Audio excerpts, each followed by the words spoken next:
এই দেখো বন্ধুরা, আমার ছেলে কি নিয়ে এসছে দীঘা থেকে। দীঘা গিয়ে এই দেখো কি বড় বড় কাঁকড়া। দেখো, যখন কাটবো তখন তোমার সাথে শেয়ার করবো। এই দেখো এত বড় কাঁকড়া, আমি ধরতেই পারছি, ক্যামেরাতেই আসছে না, তাই না? আর এখানে আছে ইলিশ মাছ। এই যে মাছের সাইজটাও ভালো আছে, পরে তোমাদের দেখাচ্ছি ভালো করে। এই দেখো বন্ধুরা, আমার ছেলে কি নিয়ে এসছে। দেখো, বন্ধুর বাড়ি থেকে এনেছে, বড় বড় কাঁকড়া। এই যে এর দাঁতটা একটা ছিল, ভেঙে গেছে, এটা তোমাদের একটু দেখাই ভালো করে। এই দেখো বন্ধুরা, এত বড় কাঁকড়া। এগুলো জ্যান্ত থাকতে দেখো, হাঁ দেখবে, দেখো হাঁ, ঠিক আছে? এই দেখো এদের কামড় দেয়, বুঝতে পারছো? বাবা হাতি, আর একটু কাঁটা। এই যে এই মাছের দাঁতটা, এই মাছ উঠতে পারে, এই কাঁকড়ার দাঁতটা, এই যে দাঁত এখান থেকে খুলে গেছে। চলো এখানে পেছনে।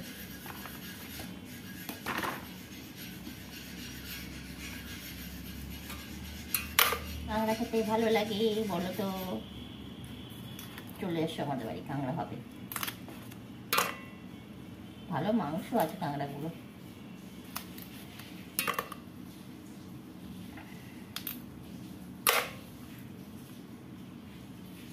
বাপরে, গঙ্গা কাঁকড়া খেয়েছি, কিন্তু সামুদ্রিক কাঁকড়া খাইনি। আর এটা হচ্ছে এই যে এই জিনিসটা, এটা হচ্ছে পুরুষ কাঁকড়া, কিন্তু বাচ্চা মানুষ গেছে, ওরা পুরুষ কাঁকড়াটাকে দিয়ে দিয়েছে, এটাকে ফেলে দিতে হয়।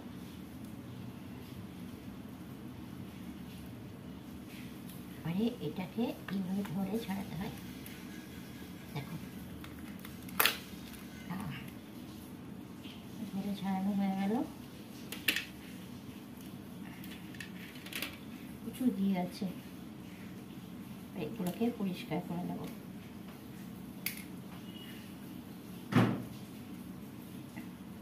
এগুলো জলে ভিজে গেলে ফুলকোগুলো সব পেকে হয়ে গেছে, ফুলে গেছে, জলে ভর্তি ফুলকোগুলো। এই যে এই জিনিসগুলো ফেলে দেবো, যেগুলো পরিষ্কার করে দিতে হয়। মাছে যেমন ফুলকো থাকে, এই যেগুলো ফেলে দিতে হয়। দেখো কেমন, এই যে এই জিনিসটা পুরো ফেলে দেবো।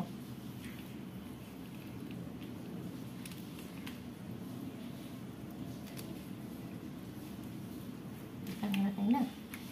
জায়েন্ট কাঁকড়া, দেখো, বাপ রে বাপ। এটা কিন্তু মাটি কাঁকড়া। এই দেখো কি করে বুঝবে, এটা দিয়েছে মাটি কাঁকড়া, এটা ছেলে কাঁকড়া ছিল, এটা হচ্ছে মাটি কাঁকড়া। এর ডিম বেশি হয় আর ঘিটাও বেশি থাকে। এবার চিনবে বলে দেখিয়ে দিলাম যে কোনটা মাটি কাঁকড়া, কোনটা পুরুষ কাঁকড়া। তো এভাবে কাঁকড়া চিনে আনতে হয়, তবে সেই কাঁকড়ার স্বাদ পাওয়া যায়। বাজারে নিয়ে গেলে ওজনটা দেখতে পেতে যা এনে যে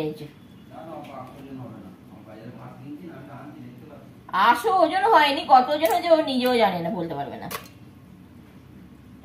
800 টাকা কি? দেখো বাবা কত জল খেয়েছে কাঁকড়া গুলো, জলে ভর্তি।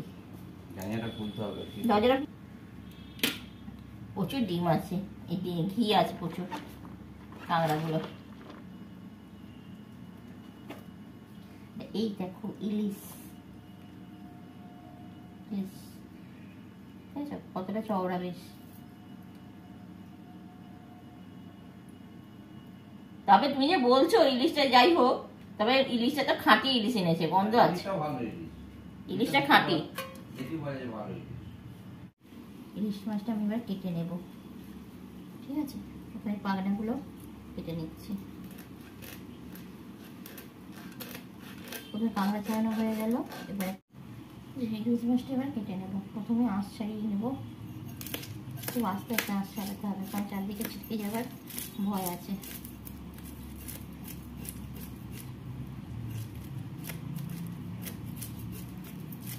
আমি পিস করবো, কথা বলবো কি, মশা কামড়াচ্ছে একটু না,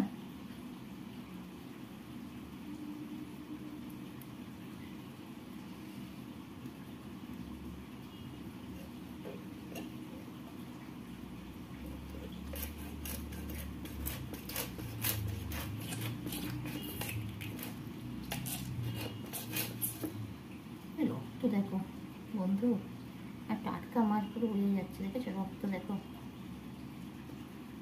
দেখো রক্ত দেখো।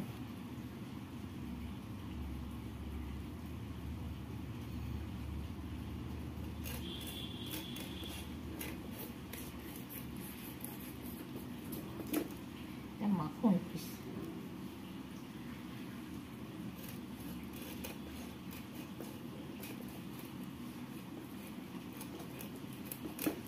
দেখো মাছ দেখেছো,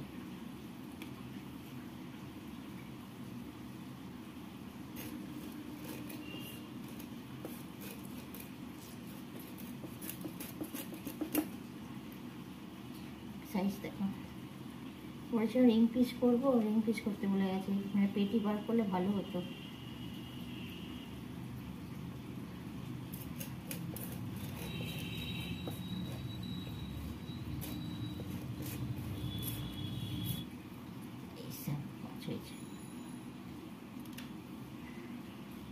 লেজটা এগিয়ে কেটে নিই, ঠিক আছে।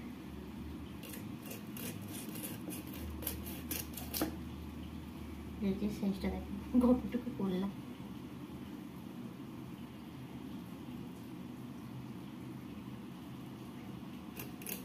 এখন পিস কাট করি।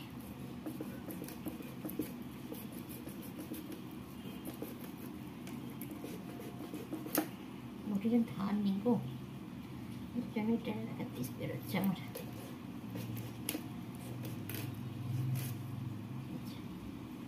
হয়ে গেল।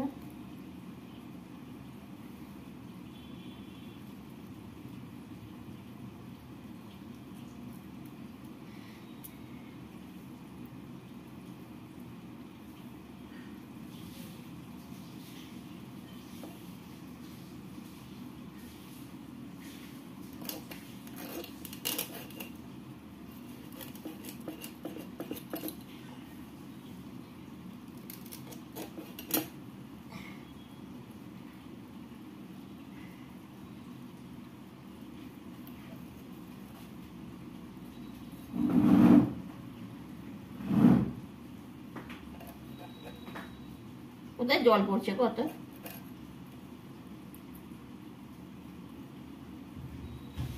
আমার একটা অভ্যাস হয়ে গেছে, তুমি না উঠলে আমার ওটা হয় না, আমার উঠলে পরে আমার ওটা হয়। ওটা তোমার দুর্বলতা। না না ওটা হয় না, আমি দেখেছি তুমি না উঠলে আমার ওটা হয় না, এটা আমার একটা ফল্ট। ওই তো জন্য বলে দুর্বলতা। দুর্বলতা না, ফল্ট একটা, আমি দেখেছি তুমি না উঠলে পরে আমি উঠতে না যাই না, যে তুমি উঠলে আবার উঠলে দেওয়া রান্না করে যাবো, আমার আবার হয়ে যাবে। যখন আমি থাকি না তখন কি করো তাহলে? তখন উঠে পড়ি, তখন উঠে ঠিক, তখন যে চাপ থাকে, তুমি থাকলে চাপটা নিয়ে